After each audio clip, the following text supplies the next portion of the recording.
За сайн байцгаана уу? Өдрийн мэнд хүргэе. За мэдлэг түгээх зорилготой мэд түгээ богино нэвтрүүлгийн маань ээлж дугаар хүрэхэд бэлэн болоод байна. За тэгэхээр бид өнөөдөр зүрх судасны өвчлөлийн талаар тэр дундаа бас та бүхний өмнө нь их сонсож байгаагүй гэж магадгүй. Тэгтээ маш чухал анхаарах шаардлагатай өвчний талаар ярилцсан. За тэгэхээр өнөөдрийн нэвтрүүлгийг хөтлөхөөр за би хуримч мэдээллийн эсрэг факт чек цэгийн үүсгэн байгуулагч Тамира. Гого цэгийн сайтын ерөнхий редактор Адяс өрөө. Нар хөтлийн явуулан. За өнөөдрийн зочин маань бол зүрх судасны үндэсний төвийн зөвлөх, за Люксембургийн хөгжлийн агентлагийн ахлах зөвлөх мөнгөн чимэг эмч маань хүрэлцэн ирээд байна. За тэгэхээр танд өдрийн мэнд хүргэе. Өдрийн мэнд хүргэе. Сайн байцгаана. Сайн байна уу. За тэгэхээр зүрх судасны өвчлийн талаар бид нар голлож ярих гээд байгаа. Тэгэхээр нэг сүүлийн үед айгүйх сонсогдоод байгаа тийм.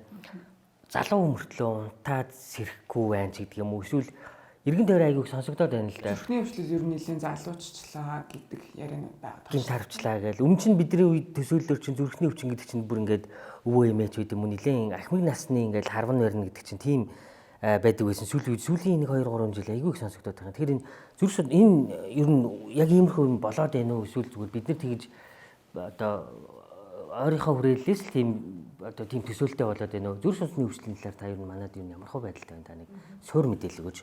За өдрийн мэнд бүх одоо телевиз үзэгчдтэй зүрх судасны өвчин үнэхээр одоо Монгол улсад ихсэж явж байгаа. Сүүлийн 20 жилийн дотор зүрх судасны өвчний тархалт 3 дахин ихссэн байдаг. 10,000 хүн амд тутамд бодох юм бол тэгээд үүнээс гадна одоо 2001 он гэхэд үндсэндээ бол халдвар тус өвчний 40 гаруй хувь нь ер нь нийт нас баралтын бараг 40 гаруй хувь нь бол зүрх судасны өвчнөр нас барж исэн байна. Сүүлийн 20 жил бас одоо зүрх судасны салбарт бас олон том өөрчлөлтүүд гарсан, хөгжил дэвшил гарсан. Ийм ч учраас бас зүрх судасны шалтгаанд нас баралтын хэмжээ бол одоо тоо хэмжээ буурч явж байгаа. Одоо сүүлийн 19 жилд гэхэд 10,000 хүн амд бол нэг 7.3-аар буурсан байгаа. Хэдийгээр энэ нь бол бас нэлийн одоо дөрвтэй бууралт боловч одоо бусад улс орнуудтай харьцуулах юм бол Монгол улс бол дэлхийд дээрх одоо улс орнуудын дунджаас бол өндөр явж байгаа. Өндөр хэвээрээ л байгаа. За тэгээд зөвхөн энэ зүрх судасны өвчний бас тархалт нь ихсэж байгаа болохоор тийм ээ тархалт нь ихсэж байгаа болохоор өвчлсөн хүний тоо бол олон болж байна гэсэн үг шүү дээ тийм. Өвчлсөн хүн дотроос нас барж байгаа хүмүүс нь буурч ийн гэдэг бол бас сайн хэрэг. Одоо яг өвчлсөн хүний тоотой нь харьцуулаад үзэх юм бол одоо нас баралт бол 5 дахин буурсан байдаг. Өвчлсөн хүн дотроо бол гисэн эдий ч гэсэн энэ бол зөвхөн Монгол төдийгүй дэлхийд дахинд бол одоо хамгийн аюултай одоо өвчин хэвээрээ чимээгүй одоо хөнөөгч гэдэг терминологитой байсаар л байгаа. Одоо Монгол улсын хувьд бол бас насжилт бол залуучж байгаа нь үнэ.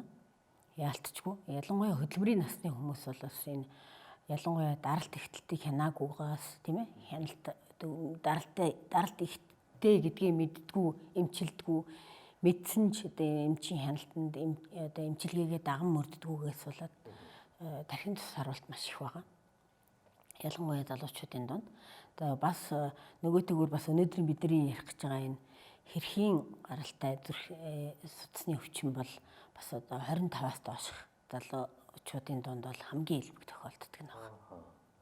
За тэгэхээр нөгөө залуу 25-аас доош нас руу их тусдаг хэр чинь ингээд бүр насан туршдаа л ингээд байна гэсэн үг. Тэг ер нь энгийнээр зүгээр бодоход ерөнхийдөө бол артерийн даралт ихсэх тий одоо зүрхний нөгөө цус хомсдох өвчин эдэр гэсэн тийм нөгөө амьдралын хэв маягаас шалтгаантай тийм өвчнүүд бол илүү одоо 40-оос дээш насны хүмүүст илбэг тохиолдож байгаа. Харин энэ хэрхийн зүрхний өвчин эднэр бол одоо илүү 40-оос доош насны хүмүүс ялангуяа одоо 5-аас 15 наснда өвдөж эхлэх магадлал нь хамгийн өндөр байгаа. Тэгээд өвдөж эхэлчихэд нэгэнт одоо архаг өвчин болцоход ингэж явсаар байгаа одоо 25 нас түүнээс дээш бол гол одоо шинж тэмдгүүд нь илэрч байгаа. Шинж тэмдгүүд илэрснээс хойш бол одоо ер нь бол тавилан их муутай байгаа. Одоо энэ дэр чинь тэгж байгаа шүү дээ. Хөдөлмөрийн чадвар алдах, хөгжлийн бэрхшээлтэй болох. Тэгээ дээрээс нь айгүй өндөр зардалтай хүн хагалгаа хийлгдэг юм уу? Тийм эрсдэлтэй нөхцөлд очдог гэдэг байгаа шүү дээ. Тиймүүд Хэрхэн шалтгаан зүрхний өвчлөл гэдэг нь яг ямар өвчлөлийг хэлээд байгаа Яг гэдгийг юу хэлдэг хэлээд лээ. байгаа юм, Тийм юу хэлээд байгаа гэдгийг бас манай үзэгчдэд. За тий. Ер нь бол товчхондоо одоо хэлэх юм бол одоо бага наснд одоо ялангуяа 5-аас 10 насны хүүхдүүд илүү өвдөж яана гэж ярьж байна тий. Та одоо сургуулийн насны л хүүхдүүд байна шүү дээ. Сургуулийн насны хүүхдүүд бол нэг хоолой өвдөх асуудал зөндөө тохиолддог шүү дээ. Тий. Дандаа л одоо эцэг эхчүүд чинь нэг тоомжиргүйх ингээд хандж байгаа байдаг тий. Хоолой өвдөж байгаа одоо энэ шалтгаан дотор чинь стрептокок гэж нянгийн халдвар авсан тохиолдол бас байдаг. Баггүй одоо элбэг тохиолддог.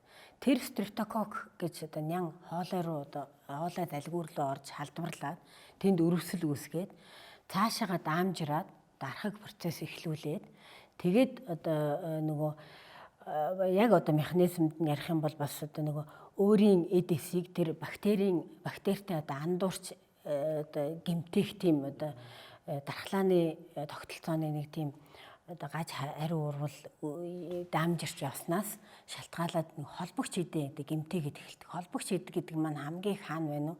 Ер судасны дотор хана тий зүрхний дотор хана ялангуяа зүрхний хавхлагууд байдаг.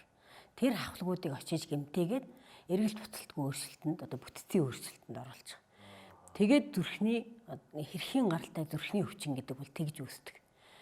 Тэр хэрхэн гаралтай зүрхний өвчин үүсээд нэгэнтдээ эхэлчихээрээ нэг хэсэг чимээгүй явж байгаа. Нэг хэсэг одоо шинж тэмдэггүй чимээгүй хүн өөрөө ч мэдэхгүй те ингэж явж байгаад эцэст нь одоо нэг бүр хүндэрсэн хойно шинж тэмдгээр гарч илэрдэг ийм л одоо өвчин байгаа юм л да. Тэгээ чинь бол одоо зөвхөн шинжилгээ хийж ижил мэдхүү. Яг тэр хэрхэн гаралтай юу яасан бэ гэдгийг бол Шинж тэмдэг юу ямар шинж тэмдэг илэрх үү?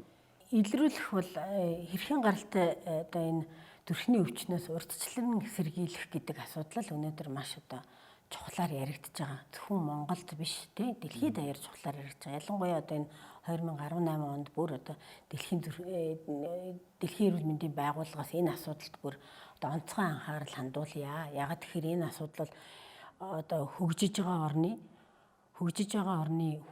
одоо жоохон хүүхдүүдийг бол тий бага наснд нь маш том эрсдэлд оруулж байна. Улмаар тэр хүүхдүүд маань том болоод эд одоо сайхан хөдөлмөрлөхтэй баялагийг бүтээх насандаа хөгжлийн бэрхшээлтэй эсвэл одоо амь насны эрсдэх аюултай эсвэл одоо маш том одоо өртөг өндөртэй тийм эмчилгээ одоо хүнд хагалгаанд мэс засал асар өндөр эрсдэлтэй тийм одоо мэс засалд орж тий зүрхэн дээрээ мэс засал нээлттэй мэс засалд орох ийм эрсдэлт учруулад байгаа учраас энэ асуудалд онцгой анхаарал хандуулъя гэж ингэ шийдсэн байна. Тэгээ улс орн болгоныг одоо хэрхэн гаралтай зүрхний өвчтний эрт илрүүлэх, урьдчилан сэргийлэхэд бол урайлан дуудсан байна. Яг энэ хүрээнд одоо Монгол улс бол одоо нэгдүгээр хөгжиж байгаа орн, хоёрдугаарт Монгол улсад энэ одоо өвчний тархалт муугүй их байна. яг тэрийг танаас авахсан. Манайд ер нь одоо энэ өвчин яг хэрэг байгаа юм. Яг манайх ч юм бол бас олон улстай харьцуулахад хүүхэд залуучууд ихтэй тий. Тэгээд энэ чинь залуучуудад их байдаг өвчин юм бол манайд ер нь энэ хэрэг хэмжээтэй одоо байгаа юм бол. Манайд бол зүрх судасны өвчин угаасаа өндөр гэж би түрүүнд хэлсэн тий. Тэр дотор энэ хэрхэн гаралтай зүрхний өвчин бас элбэг байна. За ялангуяа энэ яаж мэдгэж гэхлээр өмнө нь бол бид нар бас одоо улс орон даяар хийсэн тийм нэгдсэн судалгаа бас байхгүйсэн. 2015 онд анхны одоо тийм туршилтын нэг тийм судалгаа бол Люксембургийн засгийн газрын дэмжлэгтэй хэрэгжиж идэг зүрх судасны төв төслийн хүрээнд хийгдсэн байгаа. Улаанбаатар хотын 3 сургууль дээр 5,000 хүүхдийн дунд энэ хоолойн одоо арчтсаас стрептококкийг илрүүлэх тийм шинжилгээ хийгээд тэгээ стрептококк илэрсэн хүүхдүүдийн цааш нь асуумжаар бас одоо асуугаад одоо хоолой өвдөжсэн, алуурч яснууд эргээд тэгээ бас одоо асуумжаар бас одоо тодорхой шинж тэмдгүүд нь илэрч байгаа сэжигтэй хүүхдүүдийг зүрхний эход одоо харуулад ингээд оншилсан байгаа. Тэгээд ингээд харахнаа зэрэг стрептококкийн халдвар бол дунд сургуулийн хүүхдүүдийн дунд 8% нь илэрсэн. Дараа нь энэ асуудлыг бол одоо цаашаа гүндгээ судлаад ер нь одоо Монгол улс нөгөө хөгжиж байгаа улс орон дээрээс нь зүрхний одоо хагалгаанд орох гээд очролж байгаа тийм мэс засалд орох гээд яг энэ одоо өвчнөр очролж байгаа хүмүүсийн тоо өндөр байна тэр гэсэн шалтгаанаар энэ асуудлуудыг Люксембургийн засгийн газарт одоо удаа дараа бас тавьсан л да. Тэгээд одоо 2022 онд Люксембургийн засгийн газраас буцалтгүй тусламжаар нүүбийн хүн амын сангаар дамжуулаад энэ Монголын хүүхдүүдийг нийт хүүхдүүдийн донд одоо эрт илрүүлгийг илрүүлэх энэ халдварын одоо юу хэр тархсныг илрүүлэх улмаар одоо халдвартай хүүхдүүдэд нь одоо эмчилгээ зөвлөгөө өгөх.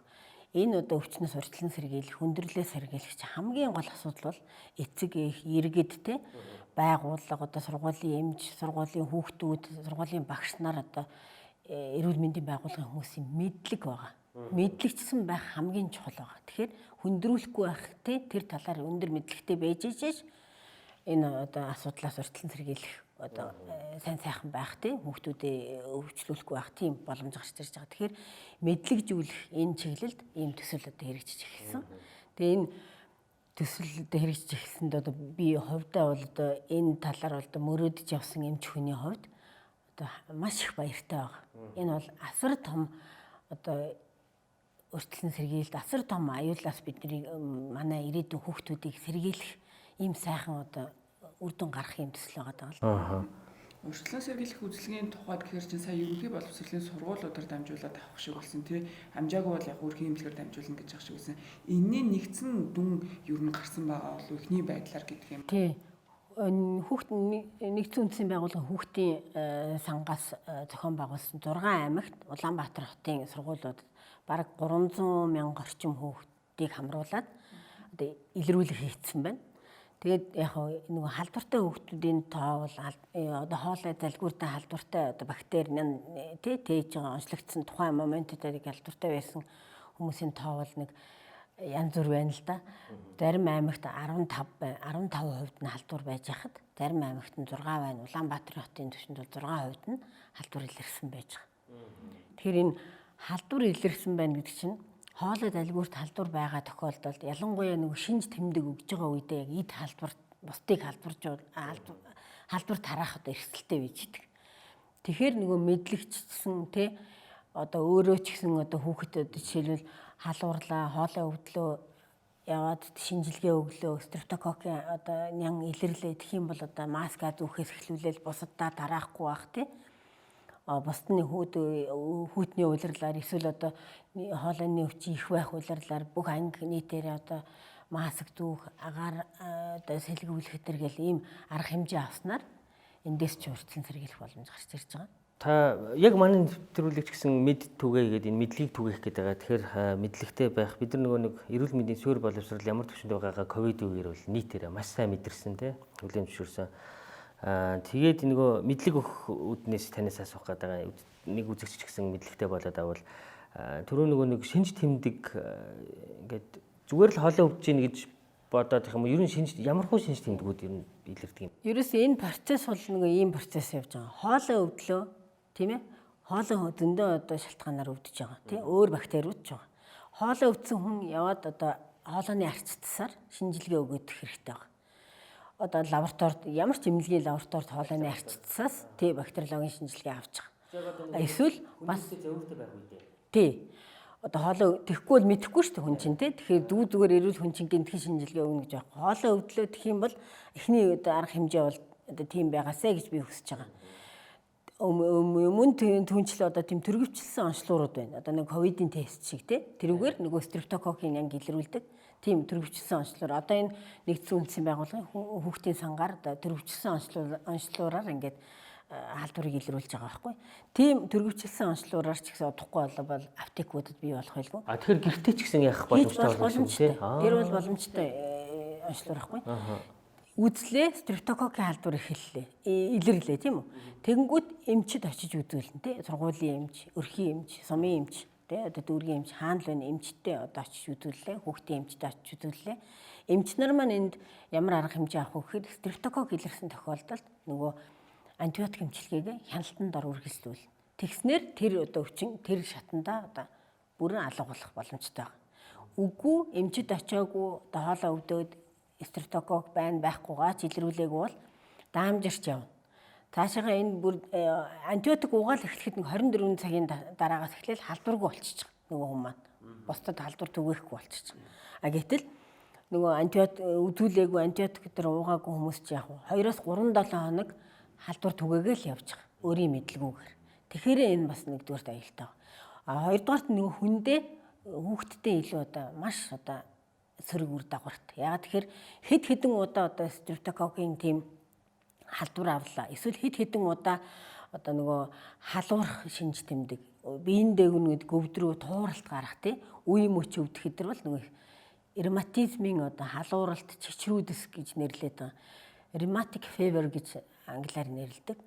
Манайхан бол одоо хэрхийн халууралт чичрүүдэс гэж нэрлэдэг байгаа. Яг энэ одоо синдром гарч ирж байгаа. Тийм синдром хэд хэдэн удаа давтагдах юм бол одоо шууд одоо зүрхэнд өөрчлөлт ороод эхэлж байгаа гэсэн. Тийм учраас зүрхэнд өөрчлөлт ороод эхэлсэн одоо эхэлснээс хойш бол одоо хоолойнд магадгүй тэр нэг халдвартай үе дээр байхгүй болцсон байж магадгүй л нэгэнд одоо тэр хэд хэдэн удаа тэр хэрхийн гаралтай чичрүүдээс халууралт одоо ингээл илрээл тий одоо нэг хэдэн удаагийн давтамж арч нэг удаа илэрсний дараа ч одоо процесс эхэлж магадгүй. Тий. Тэгээд эхлээд явчихсан үедээ магадгүй хоолой талбиуртаас нь халдвар гарахгүй байж магадгүй. Гэхдээ тэгсэн бол одоо нөгөө мэдлэгтэй хүн чинь миний нөгөө өмнө нэг тэгжсэн ер нь би нэг зүрхнийхээ яхад харуулаадах эдэргээд ингээд эхлэх байхгүй. Тий шал өөр асуудал эхэлж байгаа байхгүй. Тэгээд эхэлсэн бол зүрх рүү процесс ингээд яваад эхэлсэн бол одоо халдваргүй өвчихсэн цаашаага нөгөө процесс чинь ингээд эмчлэгдээгүй тохиол улам дамжираад яв. Ингээд дамжирч явж байгаа хоорондоо ямар ч шинж тэмдэг өгөхгүй бүр бараг 10 гаруй жил ч явах тохиолдол зөндөө. Тэгж явж байгаа зүрхний одоо олдмол гажиг үүсчихсэн хойноо одоо жинхэнэ нөгөө эхний шинж тэмдэг бол бүр нөгөө хожив шинж тэмдэг илэрч байгаа байхгүй амьсгаад хавгнах тэ ядрах сольдох хэм алдагдах хэдэр бол бүр нөгөө хагалгаанд орохоос өөр аргагүй болцсон үе шатандаа илэрч байгаа шинж тэмдэг. Тэгэхээр шинж тэмдгүүд чинь нөгөө үе шатандаа өөр байгаа байхгүй. Тэдрийг мэджиж хүмүүс өөрийгөө одоо нөгөө тодорхой шатанд нь эмчтэй үзүүлэх нь шүү дээ тий. Түрүү нөгөө нэг хоолой өвдсөн үед амны алт хэрэглэх хэрэгтэй гэдэг чинь шүү дээ. Тэгэхээр халдварлах зам нь юу нь ямар замуудаар дамжиж халдварлаад байгаа? Агаар туслын замаар. Агаар туслын замаар гар хөлөө халдвараар тий. Тэгэхээр энэ халдвартай хүн хажууд байж хахад нэг одоо анги танхимд олуулаа сууж яхад нэг хүүхэд халдвартай байхад халдвар тархах магадлал зөндөө их баг. За халдвартай хүмүүсийн одоо аяг тавгаа хуваалцах тий ойр байх одоо ширээ сандал дээр хүрэхэд ч гэсэн одоо гараараа дараагийн хүн хүрэхтэл одоо халдвар тэр хүн гараараа одоо гараа угаалгүйгээр хоолунд идэж явахтал тэгэл халдвар дамжих магадлалтай. Тэгэхээр ерөөсөө хамгийн ихэнд халдвараас сэргийлэх арга бол ерөөсөө гараа угаах. Бид нэг ковидын үед гараа угаад сурсан шиг л яг л ковид шиг л дамжин. Ковид гэдэг нь сурцсан байсан тий. Одоо буцаад ковид шиг л дамжин. Тийм учраас гараа байнга угаах нэгдүгээр орчин тойрноо цэвэрлэх, цэвэр нэг хувийн болоод орчныхаа ариун цэвэр асар чухал холбогдолтой байгааз, ач холбогдолтой байгааз дээрээс нь агааржуулалт маш сайн байх хэрэгтэй. Анги танхимаа байнга одоо агаарчлалтын сэлгэж явах нь их чухал. Тэр ч одоо нэг гэр бүлийн нэг гишүүн жишээ нь одоо яг энэ халдвартай байхад ер нь тэр гэр бүл тэр чиг бүгд тусчих магадaltaй ажил тий. Тийм учраас маск зүүх ер нь маш чухал. Одоо тэр Сэлэнг аймагт хийгдсэн судалгаа бол нөгөө өвөл одоо илрүүлэх хийгдсэн байхад 15%-тай одоо 100 араа хавар намар дээр хийгдсэн бос газруудаа 6% гарч ийн л да. Би бол энийг бас одоо нөгөө өвлийн нөгөө тий нөгөө ханиадны сезон байдаг шүү дээ. Тэр бас одоо нөлөөтэй байгаа л гэж бодож байна. Тэгэхээр ялангуяа энэ ер нь бусад ханиадаар ч гэсэн бид нар заавал өвдөж явах албатай биш шүү дээ. Тэгэхээр ер нь бол одоо бидний нэг сайхан сурсан юм гараа угаах, маск зүүх хоёрыг бол ялангуяа энэ өвлийн цаг үед өөр нэг хүн одоо ханиадтай байх үед одоо хөвшүүлчихвэл ерөөсөө маш чухал байна. Одоо тэгээд бас нэг энд бүр зориуд яг энэ үеэр нэг хэлмээр санагтаад байгаа нэг юм байна л да. Бид нар масктай хүнийг одоо ад шоу үзмээргүй. Маск зүүн гэдэг бол хувийн хариуцлагыг илэрхийлж байгаа тий. Бусдаас халдвар авахгүй одоо эрүүл байхыг өсөж байгаа илүү мэдлэгтэй хүнийг илэрхийлж байгаа. Маск зүүсэн хүн гэдэг бол бусдад одоо ханиадтай байжгаад тараахгүй байх хүсэлтэй илүү одоо өндөр хариуцлага ухамсарлаж байгаа юм тий. Хариуцлагатай тийм одоо сайхан сэтгэлтэй хүнийг илэрхийлж байгаа. Тэгэхээр маск зүүн гэдэг бол ерөөсөн ямар ч талаар ухамсартай хариуцлагатай хүнийг илэрхийлж байгаа.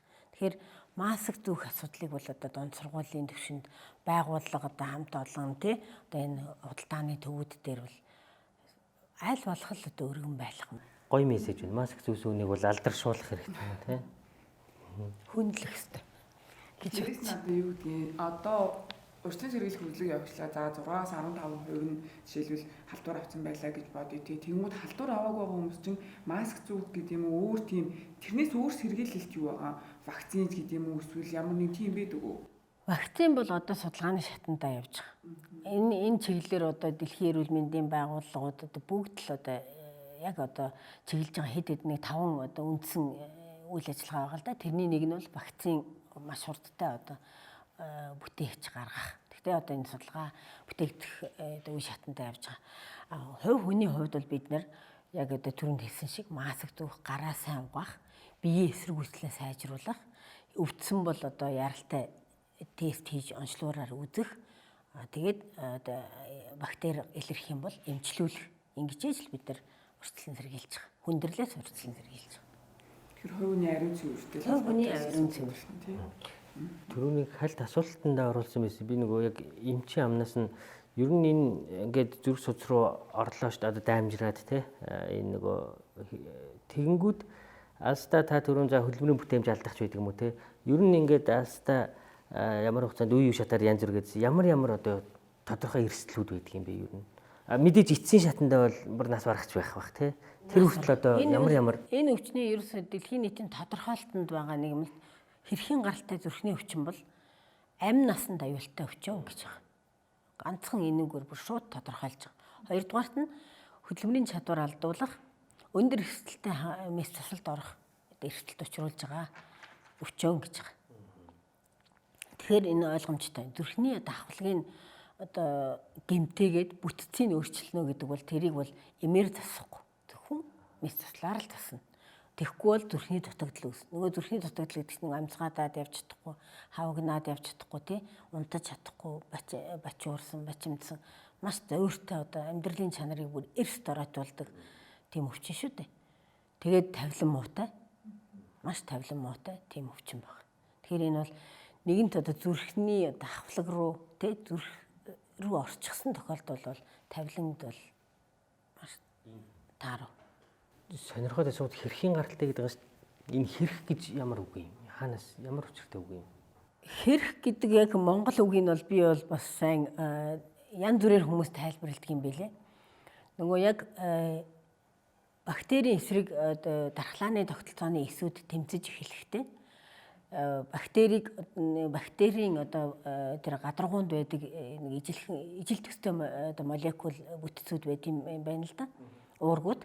Тэр нь одоо бас нэг холбогч эдийн эсүүдийн гадаргуунд бас ижил төстэй өвтөр тийм уураг байдаг. Тэрийг андуурч ингэж одоо тий гэмтээж андуурч одоо өөрийнхөө эдэсийг бактери гэж таньж тэрний эсрэг гэмтээж эхлэхийг бас одоо ингэ нэг кросс реакшн гэдэг утгаар нь хэрх гэж бас нэг хэлж явах шиг байна.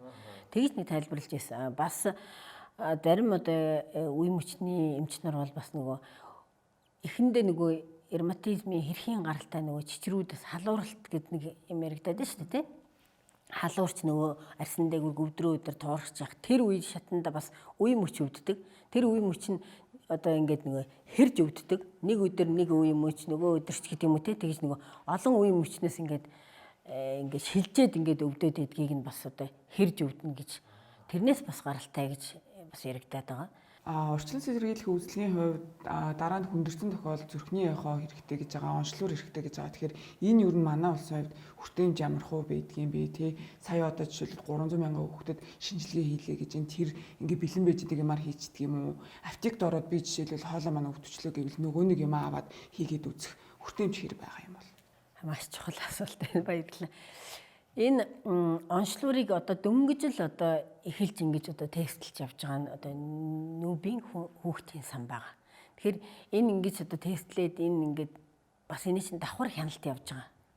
Энэ онцлогын бас одоо нөгөө найдвартай байдлыг. Тэгэхээр энэ төсөл хэрэгжээд дуусахад хүмүүс одоо мэдлэгтэй болно тий. Онцлогор нь ч одоо эрүүл мэндийн яам өдрөөс одоо юу яагаад хангагдаад явах бах байдаг болох бах илүү одоо хүртээмжтэй аптек юунуудаар эмийн сангуудаар бий болох бах гэж бодож байна би. Яг одоо бол эмийн сангуудаар байхгүй байгаа. Зүгээр хүүхдүүдийг одоо сургууль дээр нь ингээд хамруулад явж байгаа тэр эцэг эхүүд маань хүүхдүүдээ одоо бас тэнд хамруулаарай тий. энэ халдвар байгаа эсхийг бас тодруулаад бас боломжийг ашиглаад ингээд тодруулаад авах хэрэгтэй. Дараагийн шат буюу нөгөө хэрхийн гаралтай зүрхний өвчин болсон эсхийг бол зүрхний эхо одоо хитаван шинжилгээгээр онцлно гэсэн. Хитаван шинжилгээ бол бүх аймаг дүүрэг байж байгаа. Энэ бол бас Люксембургийн засгийн газрын бас одоо асар том одоо ач гавья гэж хэлж болно. Монголын одоо улсын 3 дугаар төвөмлөг дээр төвлөрөөд Монгол улсын зүрх судасны салбарт 22 дахь жилдээ 23 дахь жилдээ хэрэгжиж байгаа энэ 5 одоо дистралсан юм одоо буцалтгүй тусламж өгсөн Люксембургийн засгийн газар байна. Люксембургийн засгийн газрын хүрээнд одоо анх 2003 онд 6 аймаг одоо манай аймлаг дээр 3 дугаар аймлаг дээр одоо зүрхний эхо тавигдаад эхэлжсэн бол Монголд өмнө гав ганцхан байсан. Тэр нь бүр одоо нэлээд одоо эртний хуучирсан тийм аппарат байсан. Тэгэхэд анх одоо 7 одоо аппарат орж ирэл. Тэгэл хөдөө орон нутагт шууд зүрхний эхо хардаг бол эхэлжсэн байгаа. Өнөөдөр бүх 21 аймагт тэр аппаратууд 3 дахь удаагийнхаа шинжилтийг хийгээд 3 дахь удаа аппарат нь орчин үеийн аппарат тавигдчихсан юм байж байгаа жишээтэй. 9 дүүрэгт харж байна. Манай аймлаг дээр одоо 4-5 юм одоо багц хэрэгсэл байна. Эхнэлхсийн төв дээр байна.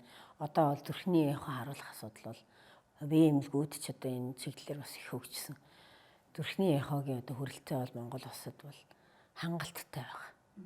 Харах одоо харж чадах чадахчсан эмч нар нь ч одоо 21 аймаг гэсэн дүүрэг эмнэлэг болгон дээр байж байгаа. Одоо нэг урьдчилан сэргийлэх үзлэгийг сургуулийн насныхын дийж байгаа 5-аас 15 насныхын гээ голчлоод байгаа шүү дээ. Тэнгүүд тэрнээс дээш үеийнх нь ер нь халдвар аваад тэр нь хүндрээ дамжуулаад яваад идэг болвол тэр хүмүүс хүн амд ер нь яах юм? Ер нь бол энэ хэдэн ч насны хүнд халдварлаж эхэлж болох юм. Зүгээр 5-аас 15 насны хүүхдүүд илүү эмзэг тусдаг тий илүү нөгөө нэг халдварлах нөгөө сургууль бас сурдагтай ч бас холбоотой байж магадгүй л илүү элбэг тохиолддог гэдэг утгаар нь аль болохоор эрт онцлог 5-15-ыг одоо ингээд юу яагаад байгаа чиглээд байгаа. Тэгэхээс биш одоо иргэд өөртөө мэдлэгжээд тий би одоо хүүхэд байхдаа 10 настай 12 настай байхад миний хоолой нэр их өвдөжсэн би нэр аяг халуурдаг байсан шүү дээ. Би нэг ер нь зүрхээ нэг яхаа таруулчихвэд тий. Эсвэл одоо хоолой насаа шинжилгээ хоолой өвдөд эхэллээ өнөөдөр. Насан турш хүний хоолой өвдөж болно шүү дээ тий. Тэр үед нь одоо стрептококкийн халдвар авчихад мэдхгүй хүүхдтэй гэртээ тарааж иж болцсошгүй шүү. Тэгэхээр шинжилүүлээд үзчих нэ. Тэгэл одоо антибиотик эмчийн хяналтанд гол нь эмчийн хяналтанд антибиотик хэрэглэх хэрэгтэй тий. Эмчийн хяналтанд антибиотик хэрэглэлээ 24 цагийн дараа эхлээл халдваргүй болчихж байгаа байхгүй. Гэж юм бол яг 5-аас 15 насны хүүхдтэй аав жижигсэн 5-аас 15 нас тий. Ер нь шинжилгээ ингээл ойрхон ер нь хоолой бол айгүй энгийн санагдаад байдаг ш. Надад бол ийм хор хөнөөлтөй гэж юусоо бодохгүй. Тэгэл нэг хоолой жоохон тэгжилээд юм байдаг юм шиг тий. Тэгэл нэг жоохон бүлээн амуулгаад нэг ангалаж харчаал идээ уулаасан улаагүй идээ татаагүй нэгэл хайчдаг тий. Тийм л одоо бидний ялгаагүй л дээ энэ айгүй тийм дэлгэрэнгүй байсан асуудал л да. Тэрний одоо бас юу гайгаар өнөөдөр бас одоо улсын 3 дугаар төвөмлөгийн зүрхний мэдцэлийн тасагт одоо зүрхний хагалгаанд яг энэ одоо оншоор одоо эмчлүүлэх гээд байж байгаа хүний жагсаалт гэхтэл одоо бараг 400-аад хүн байх жишээ. Та түрүүний нөгөө хагалгаа нэг тийм хүнд твс зардал өндөртэй гэсэн үү? Зардал өндөртэй. Зүрхний одоо нээлттэй мэдцэл гэдэг бол угаасаа одоо хамгийн өндөр эрсдэл дагуулсан мэдцэл байдаг. Тийм ээ. Тэр ч утгаараа энд бол хэрэглэх түүн нь их нэг удаагийн маш их одоо багц хэрэгсэл хүний зүрхийг тодорхой хугацаанд зогсоогоод хиймэл одоо тус эргэлдүүлж тэ хиймэл одоо багажаар тусыг одоо дэмжиж эргэлдүүлж байх хугацаанд нь зогссон зүрхэн дээр одоо хавхлагын хиймэл хавхлаг суулгах ажил хийгдэн шүү дээ. Эсвэл засах тэ байгаагийн засах эсвэл одоо сольж хиймэл одоо протез гэж хэлж болно да тий суулгах ажил хийгдэн шүү. Тэгэхээр энэ бол маш өндөр эрсдэлтэй, маш өндөр одоо суулгац материал нь ч үнэтэй, хэрэглэх түүн нь ч бүгд одоо өндөр.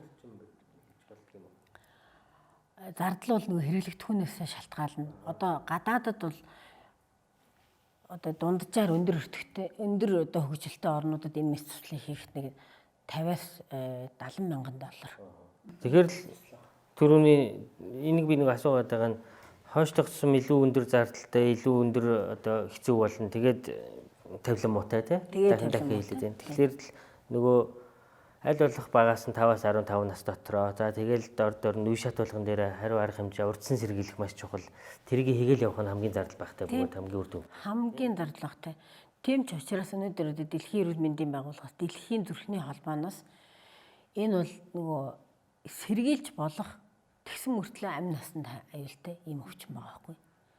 Амь насанд аюултай эсрэгээр нь хэлээд амь насанд аюултай эмчлэхгүй те онцлохгүй бол амь насанд амь насны нэг эрсдэхэд хүргэдэг мөртлөө хамгийн гол нь урьдчилан сэргийлээд ямар ч энэ бүх асуудлыг зогсоочих болох тийм болохоор тий шийдэж болох ийм учраас л одоо энэ рүү тэгэхээр бид нар нөгөө мэдлэггүйгээсээ болоод мэдхгүйгээсээ болоод тий энэ асуудлууд хүндрээд байгаа. Түрүүн та хоолойны нөгөө жишээ татахтай хоолойны ангийн гэдэг бид нар чинь нөгөө хоолойн дээр айгүй хэрэг хоолойны ангийн үе мөчөндөө орлоо гэл те. Одоо бид нар ингээд зүрх рүү ордог талаар ингээд ярьж байна те. Энэ хооронд ингээд төөрөгдөл энэ ер нь одоо ямар одоо ялгаа байдгийг. Яг нь хоолой өвдөхийг нөгөө хоолойны ангийн гэж бид нар нэрлэдэг те. Хоолой өвдөх чинь олон шалтгаантай байдаг байна шүү дээ те. Хоолойч нь ганц стрептокок биш бас бусад одоо янз бүрийн вирус нянгаар үүсгэгдсэн эсвэл одоо угаасаа өөрийн одоо бас өрөвслэр те үүсгэгдсэн ийм одоо шинж тэмдгүүд өгдөг тийм хоолойны өрөвсөл байдаг байна шүү дээ залгуур хоолойны өрөвсөл. Тэгэхээр энэ дотроо бол нөгөө стрептококийн халдвар авсан нь нөгөө гемолиз болгодог А бүлгийн стрептококийн халдвар авсан нь цаашаага ингэж одоо хэрхийн зүрхний өвчин рүү хүндрүүлдэг баг. Энэ ер нь эмчилгээний хувьд түрүү нөгөө үе шатаараа ингээд гэрт эмчлэх одоо бид нар чинь нөгөө яг би нэг асуудал нэгэв бид нар чинь нөгөө нэг гэр нэг юм өөр өөрсдийн нэг ямар ч өвчнийг эмчилдэг нэг юм дээрээс өнөө худлаа мэддэхгүй нэг юм аргууд. Энэ юу гэрт эмчлэх боломжтой өвчин юм уу? Зайлшгүй мэрэгжлийн эмчтэй очих хэрэгтэй юм. Мэрэгжлийн эмчид зайлшгүй эхэлж хандна. Мэргэжлийн эмчийн хяналт зааврын дагуу гэрт эмчилж болно.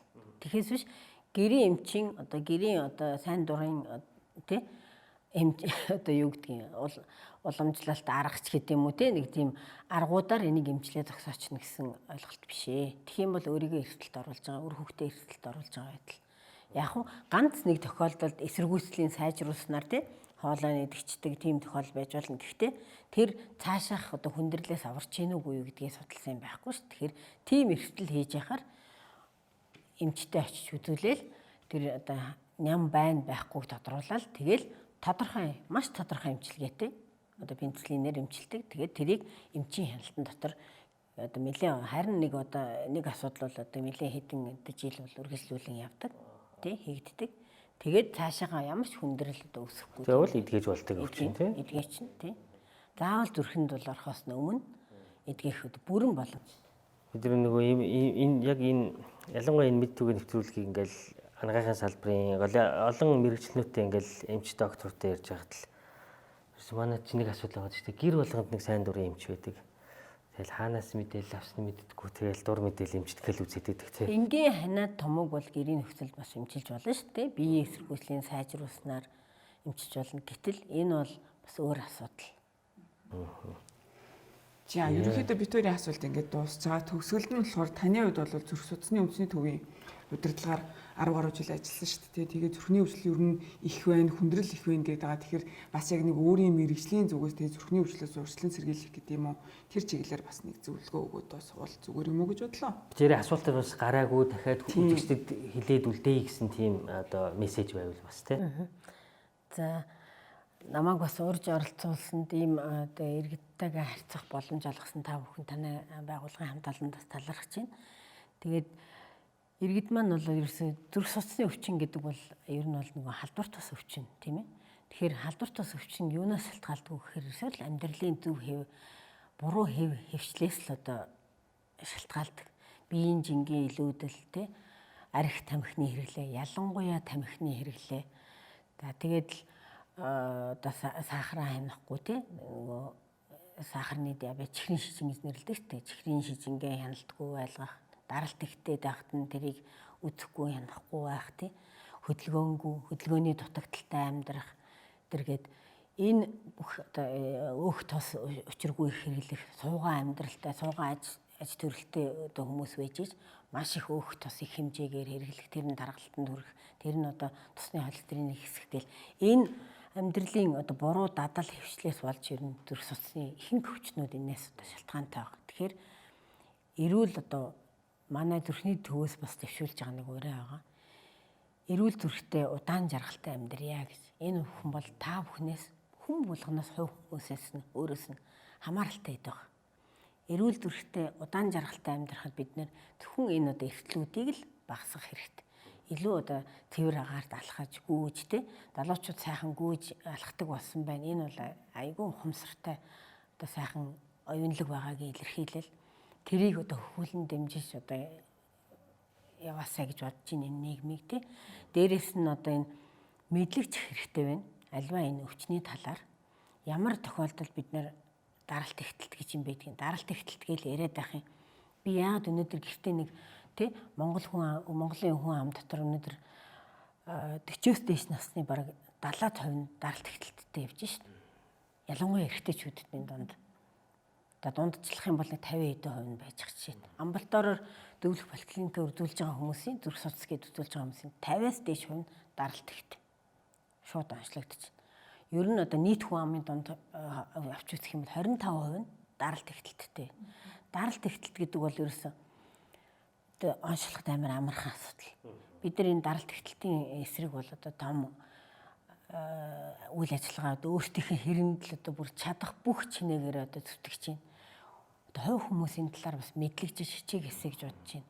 Бид нар өнөөдөр одоо Улаанбаатар хотын 8 зах худалдааны төвүүд дээр автомат даралтын аппарат одоо байршуулад одоо хүмүүст бас даралтаа үзэх боломж л одоо нэгэрч болтгоо нэмж байгаа байдал. Одоо тэг өглөө гэртээ даралт үзэж амжаагүй хүн тий аппарат хараад очиод одоо үзчихэд өндөр даралттай явж байгаад одоо харуултаас урьдчилан сэргийлээсэй гэж бодсондоо тэрийг ажилуулж байна. Зах одоо худалдааны төвүүд энэ дээр одоо нийгмийн хариуцлагын хүрээнд бас хамтарч ажиллаж байна. Тэгэхээр энэ даралт ихтэлт гэж бас одоо нэг айхтар аюул байна. Зүрх судасны өвчний хамгийн одоо гол нь энд байгаа. 57% нь бол даралт ихтэлт явагдаад байгаа зүрх судасны өвчин дотор. Тэгэхээр энэ чиглэлд бас одоо иргэд маань бас ухамсартай, хариуцлагатай байж эрүүл зүрхтэй удаан жаргалтай амьдрахын төлөө айл болгон гэртээ бас даралтны аппараттай болчих хэрэгтэй. 18-аас дээш насны хүн одоо нэг өдөртөө нэг даралт хэмжижихэд юу болох вэ? 5 сар бол дэлхийн нийтээр одоо даралтаа үдэж явах сар гэж зарлагдсан. Одоо ингээд анхаарлыг хандуулж байгаа байдлаа л да. Тэгэхээр өглөө гарахдаа өдөр одоо орой гэртээ орохдоо толгой өвдөхэд даралтаа хэмжиж сураарай гэж одоо хүсэж байна. За тэгээ өнөөдрийн энэ сэдвийн дагуу бас одоо үр хүүхдүүдээ тий одоо залуучууд ч гэсэн энэ хоолой хэрвээ өвдөх юм бол эртхэн шиг одоо энэ стрептококкийн нянгийн халдвар авчихгүй юу гэдгээ мэдээд авсан бол тий авсан тодорхой болох юм бол эмчийн хяналтанд эмчилгээгээ эхлүүлээрээ хэрвээ өмнө одоо бага залуудаа байн одоо халуурдаг хоолой өвддөг байсан бол зүрхийн нэг шинжилүүлчээрээ одоо цаашаа энэ эмийн эмчилгээ хийгдснээр зүрхний нөгөө одоо хавхлагын тэр гажгийн шин даамжруулахгүйгээр тэр үе шатанд нь бас зогсоочих боломжтой. Ийм л мессежийг өгмөр байна. Тэгээд эрүүл зүрхтэй удаан жаргалтай амьдрцгаая. Маш их баярлалаа. За маш их баярлалаа. За бид маш үнэтэй мэдээлэл, мэдлэг зөвлөгөө өгсөн мөнгөн чимэг эмчтэй маш их баярлалаа. За мэд түгээ нэвтрүүлгийн удаагийн дугаар энэ хүрээд өндөрлж байна. За тэгээд өнөөдрийн зочны маань үгээр дуусгая гэж бодож байна. Эрүүл зүрхтэй удаан жаргалтай амьдрцгаая. Баярлалаа, баяртай үлдээе.